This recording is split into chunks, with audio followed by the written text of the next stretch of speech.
स्वाति श्रीवास्तव। आज नतीजों का दिन है। देश में 7 चरणों का चुनाव बीत चुका और इसी के साथ साथ आज देश के जनमत का फैसला है। आपको बड़ी खबर बता दें, इस वक्त की यूपी की 80 लोकसभा सीटों पर आज ही मतगणना होनी है। सुबह 8 बजे से मतगणना केंद्रों पर काउंटिंग शुरू हो जाएगी। सभी लोकसभा सीटों पर पहले पोस्टल बैलेट की जो गिनती होगी वो शुरू होगी। पोस्टल बैलेट के आधे घंटे के बाद ईवीएम से गणना शुरू होगी। यूपी के 75 जिलों में 81 मतगणना केंद्रों पर काउंटिंग शुरू होगी। आगरा, मेरठ, आजमगढ़ से 2-2 मतगणना केंद्रों पर काउंटिंग शुरू होगी। देवरिया, सीतापुर, कुशीनगर में 2-2 मतगणना केंद्रों पर काउंटिंग शुरू होगी।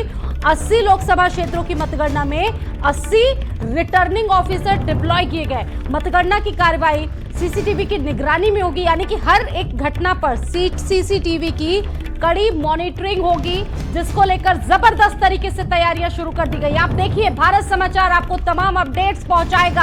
हमारी टीम ग्राउंड पर मौजूद है। पर्याप्त मात्रा पर केंद्रीय अर्धसैनिक बलों की तैनाती की गई है। विधानसभा वार अलग अलग आरओ और एआरओ की तैनाती की गई है। और साथ ही साथ आपको यह भी बताते चले कि 871 टेबल पर जो व्यवस्थाएं वो की गई हैं। 80 लोकसभा सीटों पर मतगणना होगी और सभी लोकसभा सीटों पर पहले पोस्टल बैलेट की जो गिनती है, गणना है, वो शुरू हो जाएगी।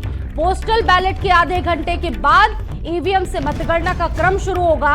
यूपी के 75 जिलों में 81 मतगणना केंद्रों पर काउंटिंग होगी। आपको बता दें कि आगरा, मेरठ, आजमगढ़ में 2-2 मतगणना केंद्र होंगे। और देखिए, तमाम राजनीतिक दल जिनकी प्रतिष्ठा शुरुआत से ही दांव में मानी जा रही है, क्योंकि देश में 7 चरणों में चुनाव हुए और 7 चरणों में ये पक्ष किसके साथ जाता दिख रहा है, सत्ता लहर के साथ या फिर विपक्ष के साथ। बड़ी बात। और एक और बड़ी अपडेट आपको बता दें कि 80 लोकसभा सीटों पर मतगणना 8 बजे से शुरू हो जाएगी। मतगणना में 80 रिटर्निंग ऑफिसर्स को लगाया गया है। कार्रवाई सीसीटीवी में होगी। और आपको यह भी बता दें कि उत्तर प्रदेश में लोकसभा चुनाव में कुल 851 प्रत्याशी मैदान में हैं। 771 पुरुष हैं, 80 महिलाएं प्रत्याशी मैदान में हैं और सबसे ज्यादा जो प्रत्याशी है वो घोसी लोकसभा क्षेत्र में उतारे गए हैं। पर्याप्त मात्रा में केंद्रीय अर्धसैनिक बलों की तैनाती होगी। विधानसभा वार अलग अलग आरओ और एआरओ की तैनाती होगी। 871 टेबल्स पर लोकसभा वार काउंटिंग की व्यवस्था रखी गई। आप देखिए, देश का सबसे बड़ा चुनाव, अब ये भी कहा जा सकता है कि दुनिया का सबसे बड़ा लोकतंत्र जहां भारत को माना जाता है, एक बहुत बड़ा महापर्व जिसके प्रति लोगों की आस्था, लोगों का विश्वास, क्योंकि 5 साल में एक बार लोकतंत्र के इस महापर्व को लोग सेलिब्रेट करते हैं और तमाम इससे जुड़ी जो बारीकियां वो देखने को मिलती है, अपने अपने मुद्दे होते हैं, तमाम चीजें देखने को मिलती है।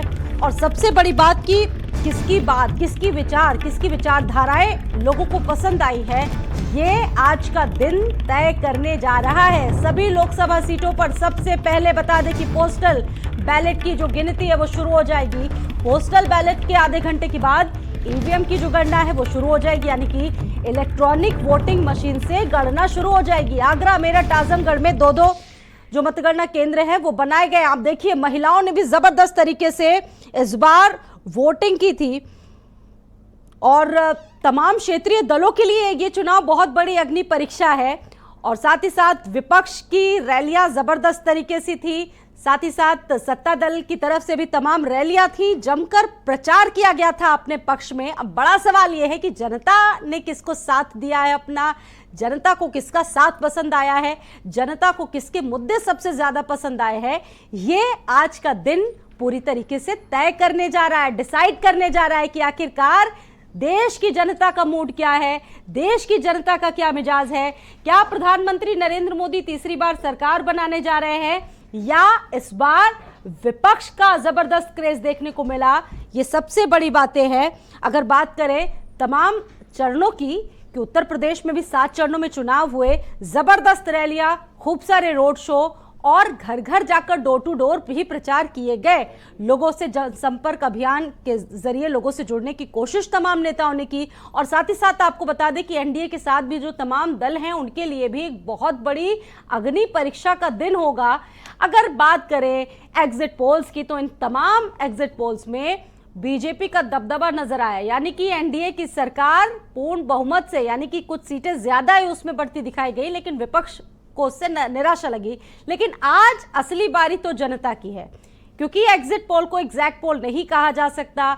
आज बारी देश की जनता की है। देश की जनता ने आखिरकार किसको स्वीकार किया, कौन से मुद्दे सबसे ज्यादा जनता को प्रभावित हुए, तमाम मुद्दों पर जनता आज मुहर लगाने जा रही है। तो ऐसे में देखना बिल्कुल मत भूलिए भारत समाचार। दिन भर हमारे तमाम रिपोर्टर्स, हमारी तमाम जो टीमें हैं वो ग्राउंड से जुड़ी आपको हर एक अपडेट देने जा रही हैं। उत्तर प्रदेश की अगर बात करें तो उत्तर प्रदेश में तमाम दलों के लिए अग्नि परीक्षा ये चुनाव रहा, जहां पर बहुत सारे प्रत्याशी समाजवादी पार्टी और इंडिया गठबंधन की तरफ से उतारे गए। और देखिए ग्राउंड पर इस वक्त हमारे साथ तमाम सहयोगी जुड़ चुके हैं। सुबह से ही हर एक अपडेट इस वक्त आपको वो देंगे। आप देखिए इन तस्वीरों में हमारे साथ शोभित भी जुड़ चुके हैं, हमारे साथ अजहर भी जुड़ चुके हैं और साथ ही साथ रोहित भी हमारे साथ जुड़ चुके हैं। तीनों से बातचीत करते हैं। बहुत महत्वपूर्ण दिन रोहित, आज का दिन तो लोकतंत्र का सबसे महत्वपूर्ण दिन है, जहां देश भर में 7 चरणों का चुनाव हुआ। आज तो असली बारी जनता की है, किसको स्वीकार किया गया, किसको पसंद किया गया, किसको अस्वीकार किया गया, ये सब कुछ आज क्या तस्वीरें हैं, क्या तैयारियां हैं, जरा बताइए रोहित वाराणसी से। देखिए जनता ने जो उसको करना था वो करके चुपचाप ईवीएम में बैठ गए। अब बारी है सरकारी तंत्र की उसको निकाले। जनता ने जो फैसला किया है उसका कैलकुलेशन करें और आम जनता को बताए कि आप जनता ने किसको चुना है, किसका बहुमत है। बराबर मत करना की तैयारी है। यहाँ वाराणसी में बढ़िया मंडी करना हो रही है, जहाँ यहाँ की जो राजनीति की बात है तो देखिए यहाँ आर्थिक क्या उससे इस बात का है कि मार्जिन बढ़ेगा। हालांकि विपक्ष की बात है कि हम दल के विपक्ष तरीके से बात है, उसकी बॉडी लैंग्वेज को देखें, इस तरीके से दिखता है कि जैसे वो पार्टी को टक्कर ही नहीं दे रहे हैं। रोहित जरा आपकी आवाज थोड़ी सी क्लियर नहीं आ रही है, आपसे दोबारा कनेक्ट होने की कोशिश करेंगे। और सहयोगी भी मेरे साथ जुड़े हुए हैं, शोभित भी मेरे साथ जुड़े हुए हैं और इसी के साथ साथ अजहर भी हमारे साथ जुड़े हुए हैं। एक बार रुक कर लेते हैं अजहर का। अजहर, आपके पास क्या जानकारियां हैं, क्योंकि 8 बजे से काउंटिंग शुरू हो जाएगी, उससे पहले किस तरह की व्यवस्थाएं देख रहे हैं आप, कितना उत्साह वहां पर देखने को मिल रहा है लोगों के बीच? बिल्कुल स्वाति, देखिए जिस तरीके से आज जो है वो मतगणना होनी है 2024 लोकसभा चुनाव की। देखिए उत्तर प्रदेश की अगर बात कर ली जाए तो 80 लोकसभा सीट यानी 75 जिलों में लगभग 81 मतगणना केंद्र जो है वो बनाए गए हैं। वहीं राजधानी लखनऊ की अगर बात की जाए तो रामाबाई स्थित यहाँ पर मतगणना केंद्र जो है वो बनाया गया है, जिसको लेकर देखिए तमाम तैयारियां बीती रात ही पूरी कर ली गई थी और मतगणना स्थल के बाहर सुरक्षा व्यवस्था के पुख्ता इंतजाम किए गए हैं। देखिए 3 लेयर जो सिक्योरिटी है वो लगाई गई है, क्योंकि जो स्ट्रांग रूम है उसके बाहर पैरामिलिट्री फोर्स जो है वो डिप्लॉय की गई है। और इसी के अलावा देखिए उसकी बात अगर सेकेंड लेयर की बात की जाए तो पीएसी बल तैनात किया गया और साथ ही स्थानीय पुलिस का जो पहरा है वो भी होगा। देखिए किसी तरह से कोई भी विवाद ना पैदा हो, इसका खास ध्यान रखा गया और साथ ही सीसीटीवी कैमरे जो हैं वो भी लगाए गए हैं और तमाम राजनीतिक दल के जो कार्यकर्ता हैं उन्हें मतगणना स्थल से लगभग 200 से 250 मीटर की दूरी पर ही रोक दिया जाएगा और वहां पर किसी को नहीं जाने दिया जाएगा। और मतगणना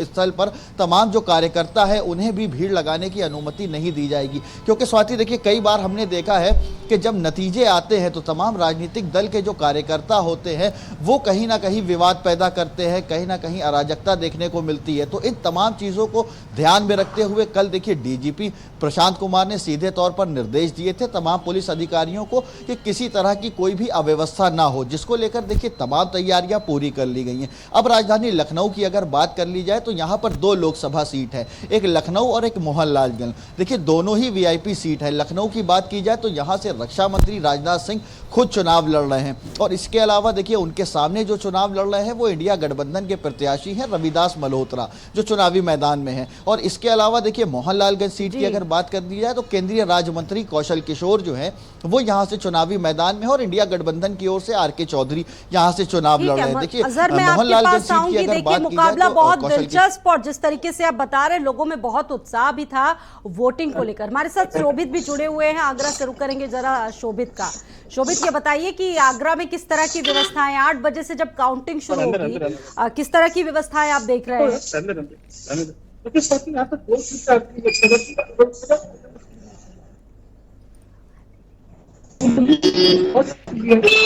भारतीय किसान मोर्चा राष्ट्रीय राजकुमार चावल ये मैदान में है और देखिए सिर्फ मंडी स्थल पर ही है और ये हमारे पीछे ये ठीक यहाँ पे जो चेकिंग की जा रही है यहाँ पर किसी का भी प्रवेश नहीं है। जितने भी गाड़ियां हैं जो लोग जा रहे हैं उनके प्रॉपर पास चेक हो रहे हैं, सुरक्षा फ्री लेन में की गई है। साथ ही अभी देखिए किस प्रकार के अधिकारी यहाँ मुस्तैद है। हमारे सहयोगी सुमित हमारे साथ है। सुमित, अगर बात करें सुरक्षा की तो कैसा घेरा है यहाँ पे, क्या तैयारी है?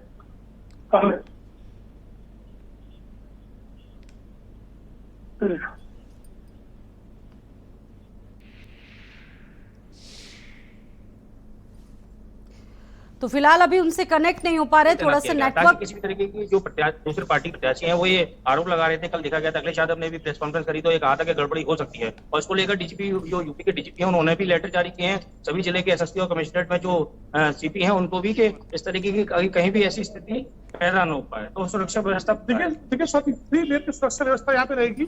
जैसे कि हमारे सहयोगी ने बताया, सबसे बड़ी बात है कि जब 8 बजे यहाँ पे काउंटिंग शुरू होगी उसके पहले ही सुरक्षा है वो भी चाक चौबंद कर दी गई है। गाड़ियों के अंदर प्रवेश नहीं है। एसडीएम तक की गाड़ियां यहाँ पे रोक दी गई हैं। एसीपी के साफ निर्देश है, सीपी के साफ निर्देश है, सिर्फ वही गाड़ियां अनुमन्य होंगी अंदर इस बैरियर के जिनके पास गाड़ी का पास होगा। मोबाइल के प्रवेश अंदर नहीं हो रहे हैं। सुरक्षा बहुत चाक चौबंद है। तो कह सकते जिस प्रकार की सीट है वीवीआईपी आगरा की, यहाँ पे केंद्रीय रक्षा मंत्री एपी सिंह बघेल की भाग का फैसला होगा। कांग्रेस और सपा, कांग्रेस के पास कितना वोट है आप देख रहे हैं, उसी के दम पे सपा उछल रही है। तीसरा कौन सा जाति का वोट इनको मिल रहा है? सपा अकेले न लड़ रही है और सपा कांग्रेस के साथ इस नाते समझौता की है कि ये मुसलमान कांग्रेस के साथ चला जाता तो मुसलमान का वोट रोकने में ये सफल है, ये मानते हैं। और ये भी नहीं है कि मुसलमान सब का सब कांग्रेस